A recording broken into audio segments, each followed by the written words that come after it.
Oi gente, bem-vindos a mais um vídeo aqui no canal. E no vídeo de hoje a gente vai tirar algumas dúvidas de vocês, que vocês comentaram na parte 1 do vídeo, a gente falando sobre a nossa experiência morando um ano já no AP, né?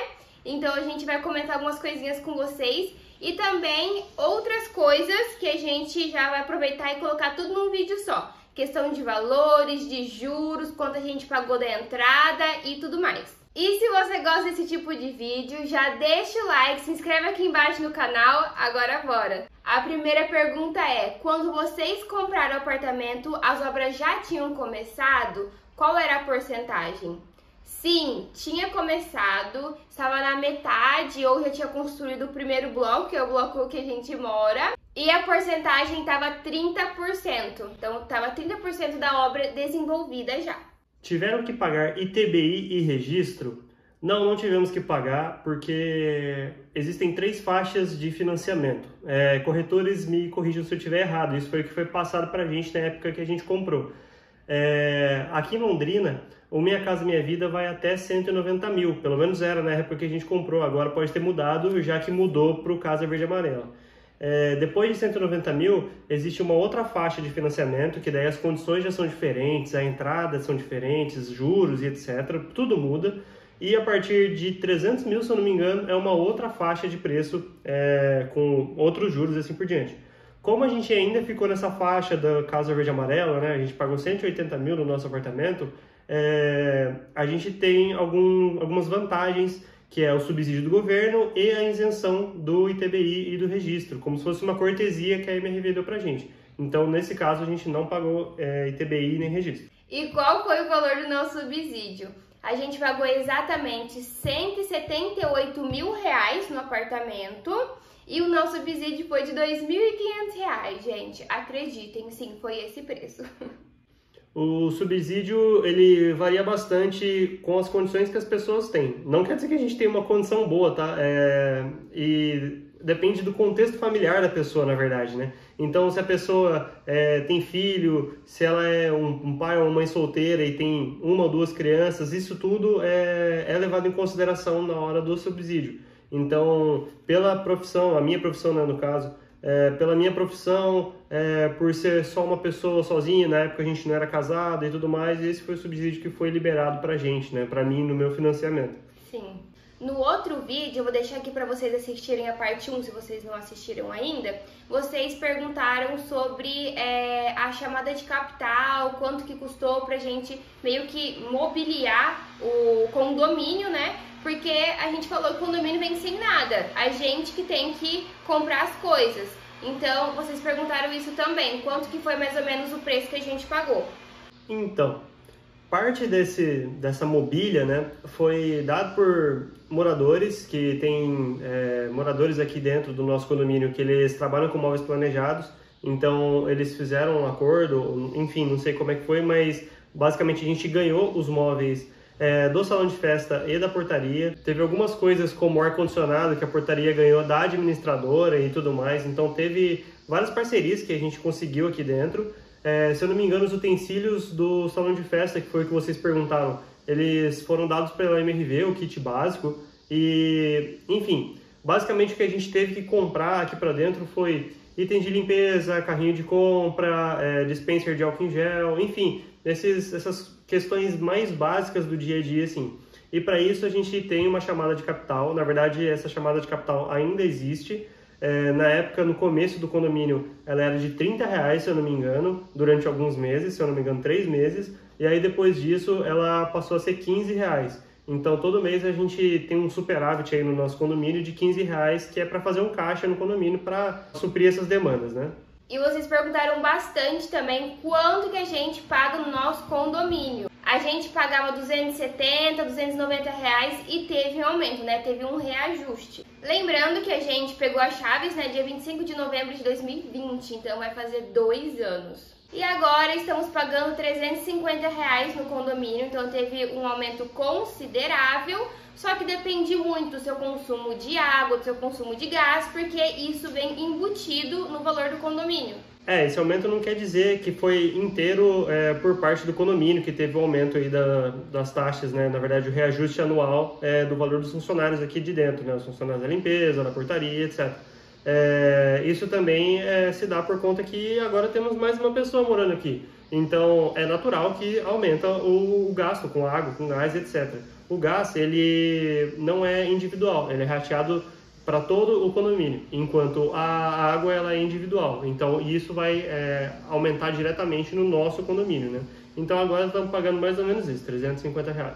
No outro vídeo, a gente falou sobre a parcela da nossa entrada, porque a gente financiou a entrada. E aí vocês confundiram, teve algumas dúvidas, a gente vai tirar elas, tá? E aí vocês sabem que a gente fala valores super real e a gente não tem nada para esconder de vocês. E a gente gosta mesmo de falar valores para vocês terem uma ideia de quanto custa, né? Porque muitas pessoas não falam, mas eu não vejo problema algum e isso pode ajudar vocês. Primeiro, a gente financiou a parcela da entrada diretamente com a MRV. E o financiamento do apartamento foi diretamente com a Caixa Econômica Federal, são coisas diferentes. Nós financiamos a nossa entrada em 60 parcelas. E todo ano, isso dá mais ou menos 5 anos. E todo ano, no final do ano, tem como se fosse um 13º, que é uma parcela bem maior o valor para a gente pagar, além da parcela mensal. O valor da nossa entrada foi de R$42 mil. Nós demos R$5 mil à vista e parcelamos o restante. Quando a gente começou a pagar a entrada, a parcela era de R$ 467,44. E isso foi em março de 2020. O valor atual da nossa parcela, com correção por conta da inflação e etc., a gente não sabe explicar direito, então a gente não vai entrar nesse mérito. Exatamente 2 anos depois, pagando a entrada, a parcela está de R$ 660,19. Então subiu consideravelmente, quase R$100 no ano, acho, né? Enfim, façam as contas aí. E o que assustou a gente não foi isso, mas pesa, né? A gente começou a pagar R$400, agora tá quase R$700, então isso assusta um pouco. Mas já faz 2 anos que a gente tá pagando, a gente sabia que ia aumentar o valor. Quando a gente foi fechar, né, negociar assim o apartamento e tudo mais, a gente fechou a parcela em R$2 mil, tá? A de 13º, no final do ano. E já pagando a primeira parcela com o reajuste, ela tava R$2.200. Então, a primeira parcela a gente pagou R$2.200. Na parcela do ano passado, de dezembro do ano passado, a gente já pagou R$2.500. Olha o tanto que subiu.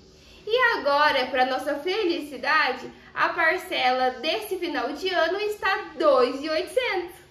Olha que bacana.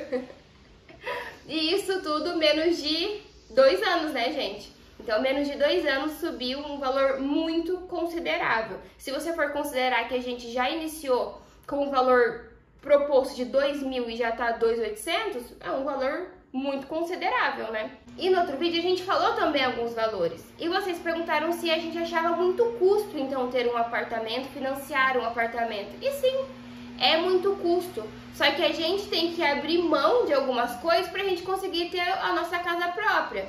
Hoje em dia tá muito difícil, tem muitos juros e tem muito imposto pra gente pagar. Só que a gente vai ter que abrir mão em algum momento se a gente realmente quiser comprar um imóvel. E era o sonho do João, é o nosso sonho, a gente conseguiu conquistar, somos muito gratos, felizes, e estamos aí na batalha para conseguir pagar essas contas aí. E qual que é a estratégia? É até que vocês colocaram nos comentários.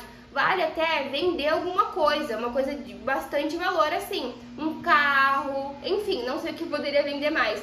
Mas muitas pessoas vendem o carro para quitar a entrada, porque realmente os juros são absurdos. Na minha opinião, são absurdos. Eu sei também que a pandemia influenciou, tá? Às vezes não sobe tanto assim, mas influenciou bastante no valor.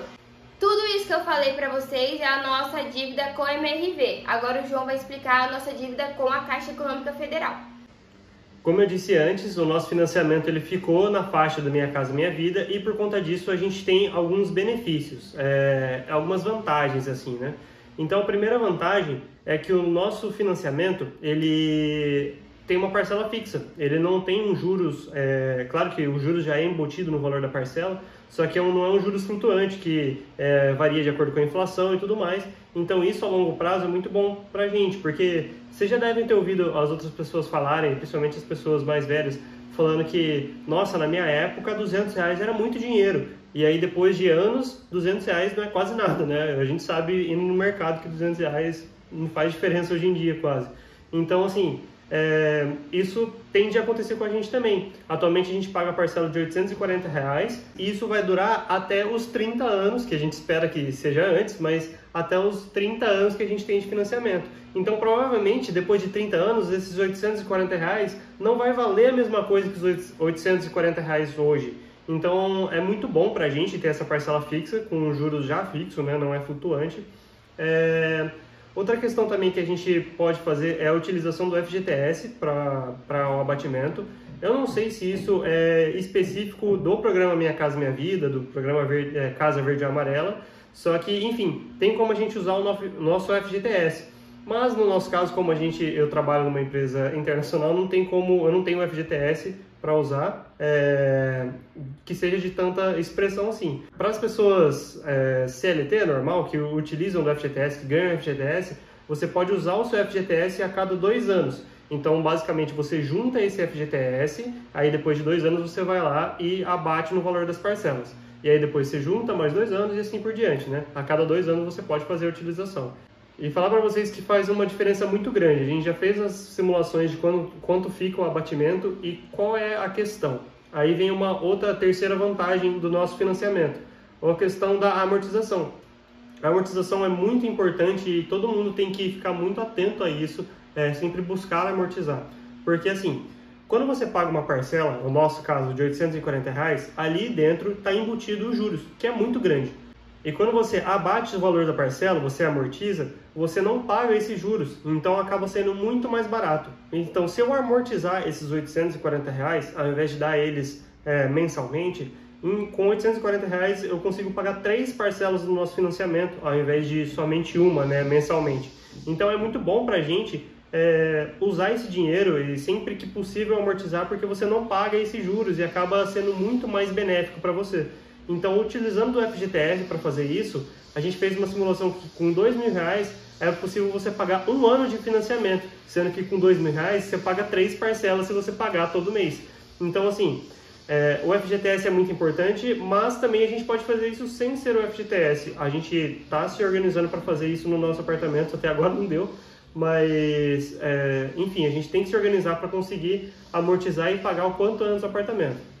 Então é muito importante você amortizar para, enfim, né, tirar esses juros da equação e conseguir pagar o apartamento por muito mais barato, na verdade pelo valor real dele, né? Se a gente pagou 178 mil no apartamento, com os juros a gente vai pagar muito mais. Então tirando esses juros a gente consegue chegar muito mais próximo do valor que a gente realmente pagou. E essas são basicamente as vantagens que a gente tem sobre o programa Casa Verde e Amarela, Minha Casa Minha Vida, no nosso caso. Quais são as nossas estratégias para agora? Quitar a entrada, porque, gente, tá subindo cada vez mais, então não faz sentido a gente ficar pagando juros. Então a gente pretende quitar a entrada, tipo, dar um valor considerável por mês até quitar, e daí começar a bater do financiamento, né?